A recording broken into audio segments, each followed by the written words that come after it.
السلام علیکم۔ آپ کی خدمت میں آپ کا بھائی حاضر ہے۔ دوستو، آج سے میں ایک نیا کہانی کا سلسلہ شروع کر رہا ہوں جس کا نام ہے بد دعا، اور اس کی پہلی جو قسط ہے وہ میں آپ کو پیش کر رہا ہوں۔ یہ قسط وار سلسلہ چلے گا، انشاءاللہ آپ کو پسند آئے گا۔ آدھی رات سے زیادہ بیت چکی تھی۔ میں اپنے کمرے کے صحن میں چارپائی پر بیٹھا وہ کتاب پڑھ رہا تھا جو آج دوپہر کو مجھے قبرستان سے ملی تھی۔ یہ کالے علم پر کتاب تھی، پتہ نہیں سچ تھا یا جھوٹ، مگر میں نے اس پر عمل کرنے کا فیصلہ کر لیا تھا۔ میرے ساتھ جو بھی ہوتا مجھے اس کی پرواہ نہیں تھی، کیونکہ میرا اس دنیا میں میرے سوا اور کوئی نہیں تھا۔ کام کاج تھا نہیں، کبھی کچھ کھانے کو مل جاتا تھا اور کبھی فاقہ مستی رہتی تھی، کبھی مزدوری ملتی تھی اور کبھی بھوکے پیٹ سونا پڑتا تھا۔ مجھے اپنی زندگی میں کبھی اس چیز کی خواہش نہیں رہی میری بھی کوئی بیوی ہوگی، بچے ہوں گے، میرا اپنا کوئی گھر بار ہوگا۔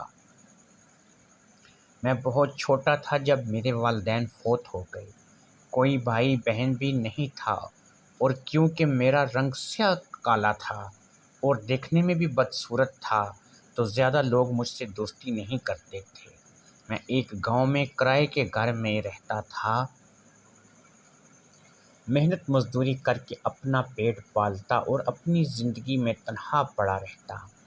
میرا کوئی دوست نہیں تھا۔ میری رنگت اور بدصورتی کی وجہ سے کبھی کسی لڑکی نے آنکھ اٹھا کر بھی مجھے نہیں دیکھا تھا۔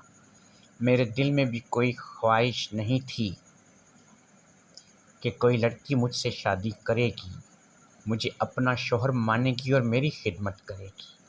آج میں کام کے لیے گیا تھا مگر مجھے مزدوری نہیں ملی تھی۔ واپسی پر میں قبرستان کے راستے گھر آ رہا تھا، تب میں نے ایک کتاب دیکھی۔ یہ کتاب قبرستان میں ایک سائڈ پر پڑی تھی۔ ایسا محسوس ہوتا تھا شاید اسے کوئی یہاں پھینک کر گیا ہے۔ میں نے آگے بڑھ کر اس کتاب کو اٹھا لیا۔ میں تھوڑا بہت پڑھا لکھا تھا، 5ویں کلاس تک پڑھا تھا، اس لیے اردو کی لکھائی کی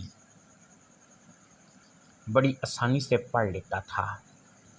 میں نے کتاب کے چند الفاظ پڑھے تو مجھے محسوس ہوا کہ یہ کسی علم کی کتاب ہے، اور میں نے فیصلہ کیا کہ اسے گھر لے جا کر پڑھوں گا۔ گھر آ کر میں سو گیا اور رات کو کافی دیر سے اٹھا۔ اب میں یہ کتاب اپنے سامنے چارپائی پر رکھ کر اسے پڑھ رہا تھا۔ اس میں بہت ساری تعویذ جنتر منتر لکھے تھے۔ جیسے جیسے میں اس کتاب کو پڑھتا جا رہا تھا ویسے ویسے میرے دل میں ایک خیال آ رہا تھا کہ اگر اس کتاب کی لکھی ہوئی باتیں سچ ہیں تو میں بھی اس سے استفادہ کر سکتا تھا۔ میں نے پوری کتاب پڑھی اور یہ فیصلہ کیا کہ میاں صفدر، آج سے تیرے دن بدلنے والے ہیں۔ تو کوئی ایسا عمل کر جا کہ جس کے بعد تجھے لوگ ہمیشہ یاد رکھیں۔ اب مجھے ہر وہ بات یاد آ رہی تھی جو لوگوں نے میری صورت اور میرے رنگ کے بارے میں کی تھی۔